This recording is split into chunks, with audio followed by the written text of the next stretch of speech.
پوروړی.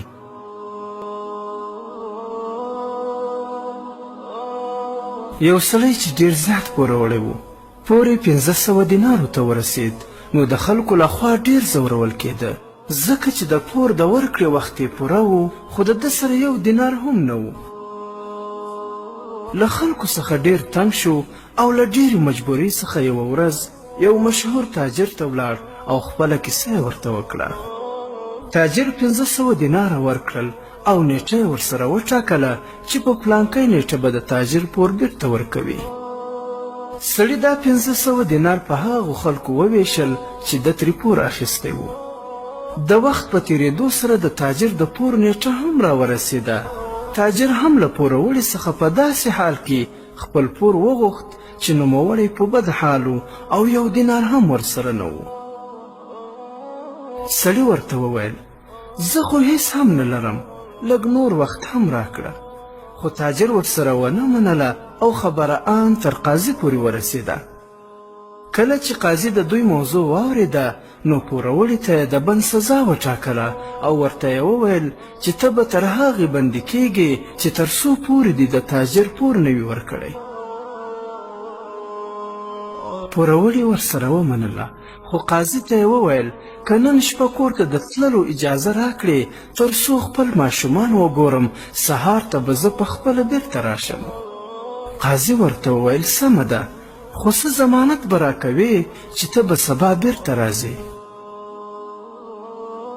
سړي ورته وویل ضمانت به مې رسول الله صلی الله علیه وسلم کوي، یعنی که سبا زه رانغلم نو زه به د حضرت محمد مصطفی صلی الله علیه وسلم امتی نه یم.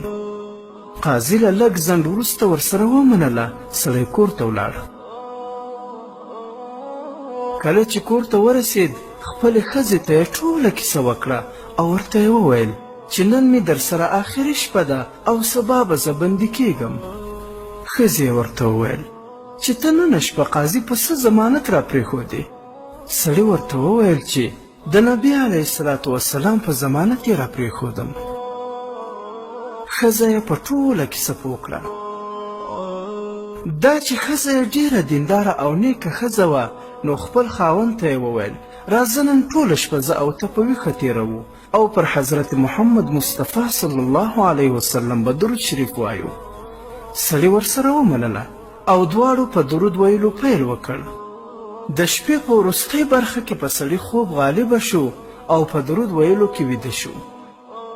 په خوب کې سړي ته حضرت محمد مصطفی صلی الله علیه وسلم راغی او ورته یې وویل ته به سهار وختي د سیمې والي ته ولاړ شې او ورته به ووایې چې نبي علیه الصلاة وسلام درته سلام ویلی او له سلام څخه وروسته یې وویل چې والي ته ووایه چې په ما 1500 دیناره پور دی، که هغه پور زه پرې نه کړم زه بندي کېږم، نو زما پور به ته پرې کوې.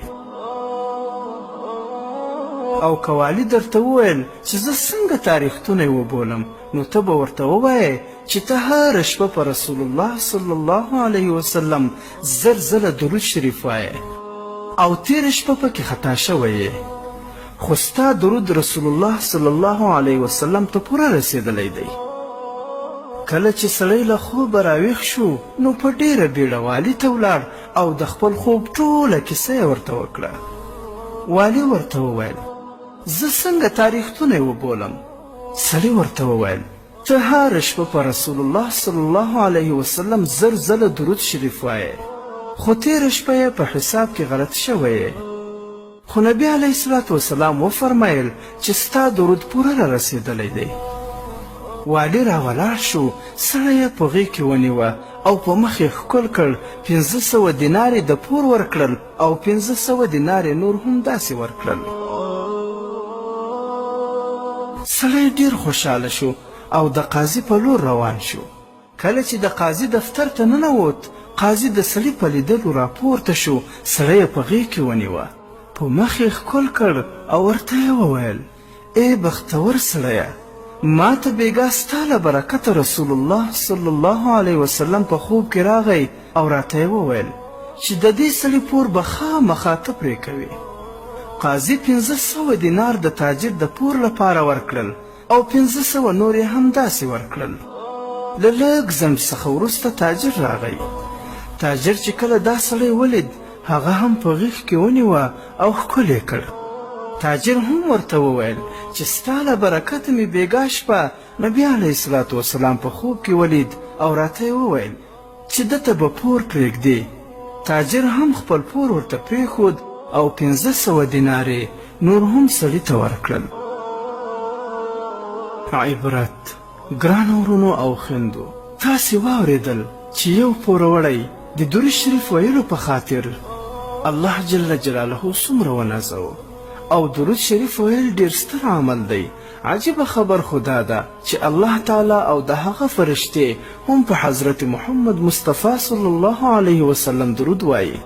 نو موږ ته هم پکار ده چې په هر حال کې په ګران او محبوب پیغمبر محمد مصطفی صلی الله علیه وسلم درود شریف ووایو، هم به الله تعالی رانه راضي شي او هم به مو هر مشکلات حل وي.